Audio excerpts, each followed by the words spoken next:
The Great Cavan Lark is track 2. So, The Great Cavan Lark, what's this all about, Pat? This is your mad wedding, ain't it? I was going to say it's not about my wedding, but right. No, yeah, no, it's, not it's, at all. Not it's at all. about my wedding. Most of the lyrics are autobiographical that we write about, to be honest with you. But for legal reasons, I can't tell you who some of the people are. Anyway, The Great Cavan Lark, it's about my wedding that took place in County Cavan in Ireland, in a castle called Cabra Castle in County Cavan. And it went on for 6 to 7 days. I remember half of it. That's how good of a session it was. Anyway, get into the lyrics. You're hooring up the road to County Cavan. You're driving up the road to County Cavan. The crack will be had in the cabins. Now, what are the cabins? We got married in a castle. That was only 1 day. The other 5 days were spent in cabins in a town called, just outside Baileyborough. On the castle grounds or no? No. It's nowhere near the castle. Okay. Cabra Castle is a town called Kingstown, and then a town over from it is called Baileyborough, and that's where we stayed, beside Loch Ski, which is the big lake next to Baileyborough. Anyway, we had the crack there for 5 days. Now, I do say I swing into Baileyboro's Tesco and fill up the trolley like an Alco, because Baileyborough has a Tesco, and obviously we had a lot of people flying in from all over the world to the wedding, so we bought tons of drink, and we looked like Alcos, I suppose. Some fella shouted out at the other show when he heard that. He was like, Baileyboro's Tesco! Exactly.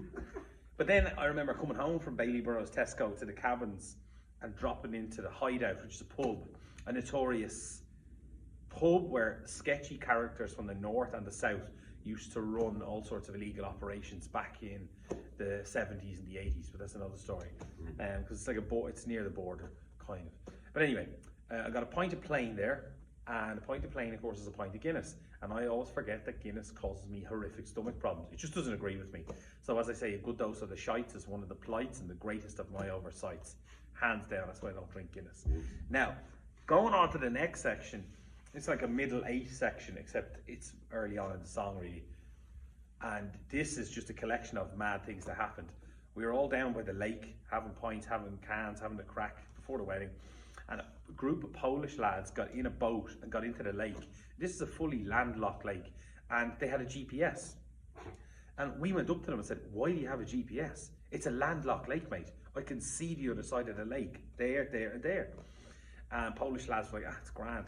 And of course they get their massive box of Polish beer and they go out and fish on the lake with their GPS. I don't know why I thought that was funny, but I just thought it was gas. Maybe with enough drink they would have got lost in the lake. Maybe. I mean, we could have swam to get them, like it was that close to the water. But anyway, that's the Polish lads. And then the Hatchet singing songs for us and creating a fuss. That's only about one man, and one man only, and his nickname is the Hatchet. Now, I won't get into what his actual name is, but we'll just call him Danny Boy. Sure. He was spotted at the back of the cabins with a bottle of Miller in the back pocket, a can of Heineken in one hand, and a hatchet in the other. No one knows what he was actually doing. Dan was invited to the wedding. He was one of the groomsmen, but that's why he's called the Hatchet anyway. Dan is a character. He's the kind of lad you bring to a party, and it's either going to go from 0 to 10 or 0 to arrested. It could go either way. Anyway, and then Loch Ski, certainly not by the sea, but it's the greatest place to be. It certainly was for that week that I was there. It was the greatest place to be. Anyway, then back at the cabin, Sean and Sally.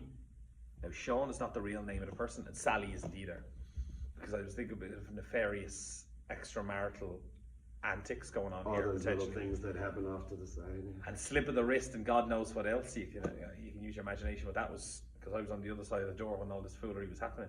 They didn't know that.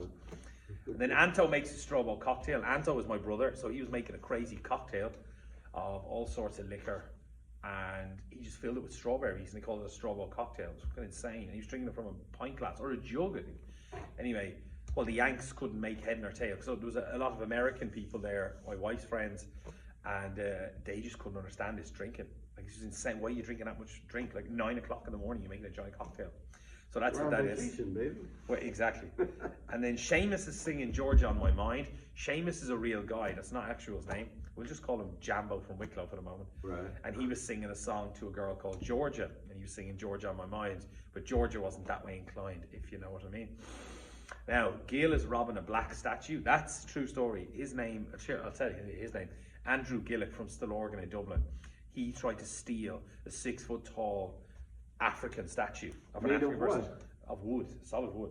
And he dragged it down the steps out of the castle, heading across the car park. and so that caused quite a hullabaloo. That was actually at the end of the wedding. You know, we'd all nearly gone to bed. Of course, you've been staring at it like, I want to take that with me. It's funny. And then the chorus is, I think Pat made this. He put the words together. No, you had come up with the chorus, and I gave it that twist, right? Wasn't it? Okay. I don't know. It's so far back now. We've been playing it for a while live. But anyway, it's Cabra Castle in Cavan and the grounds in Meath. I thought you came up with that. Yeah, I asked you where's the grounds? Yeah, because the castle itself, the land of the castle. I found it interesting that it was in two different spots. Yeah.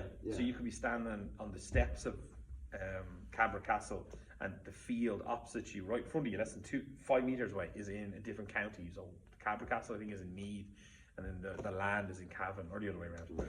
And then a portrait of Cromwell is gawking at me. And this is the weird part. There's a portrait of Oliver Cromwell in the actual castle, which is really weird because he did horrific things to native Irish people. Horrific things. So I've never understood that why there's a portrait of Cromwell there. And to any decent Irish person who knows the history, if you see a picture of Cromwell, he's only gawking at you like a stupid little prick because what he did to us, you can only feel antagonism towards that individual. So anyway, on to the last paragraph, or last verse. So, wedding's over, hooring down the road back to County Dublin, and I can't hold back my cheeky little grin. Now, this whole section is total fantasy, but I think this is mainly Pat who... Well, you better say this is not an incitement to violence. We don't want the UK terror police coming after us. No, God, no. No. Right. So you got a flashback from last night, and by Christ, I think we did what was right. We tore down Cromwell from his frame and poured petrol on him like it was rain. With one little spark, us lads left our mark, and that's what they call the Great Cavan Lark. Apparently, that's what happened in our imaginations. We would have loved to have actually probably done that at the time. Would have been brilliant. Definitely would have got arrested, but whatever. It's what it is. And then last chorus, Cabra Castle in Cavan and the grounds in Meath. A portrait of Cromwell no longer gawks at me. So we had a great wedding, had the crack, loads of tomfoolery, and we got a bit of retribution with regards to Oliver Cromwell. Yeah, cool. All right, Pat, what do you think of the music on this one? Your whistling is the keystone part at the start, isn't it? Oh yeah, it's a nice start to it. Yeah, you came up with that idea. You said, why don't you just whistle that line? It came out nice usually, depending on the mics. Yeah, that's really, really nice. And I don't know what the idea is behind the chord progression or like the musical movement. I don't know what inspired it. I haven't got a clue. I just can't remember. The bit I'm playing on the accordion, I feel like I remember it from like a video game or something like that, like way back in my mind or youth or whatever. I feel like I've heard it, but I haven't heard it on a song recently. So. Yeah. But the violin though, your better half, Susan. Right. She did an amazing job. There was supposed to be no violin on this track originally, and then I think I just asked Susan, here, listen, can you put a bit of violin on that just to see what it's like? And it was so good, because I think there was another verse. I took the other verse out and just left the violin in at the intro, so it's a huge violin solo, because it was that good. And I think Susan, if I recall, took 2 or 3 or 4 takes, and what I did was I chopped them all up and composed a piece out of all of them and stacked them on top of each other. So it sounds like there's a little string quartet playing. So it really, really is nice. To the point where Susan listened to it and goes, whoa, was that me? Yeah. There's a lot of action. Yeah. So yeah, that's the Great Cavan Lark, track 2. Hopefully you enjoy it.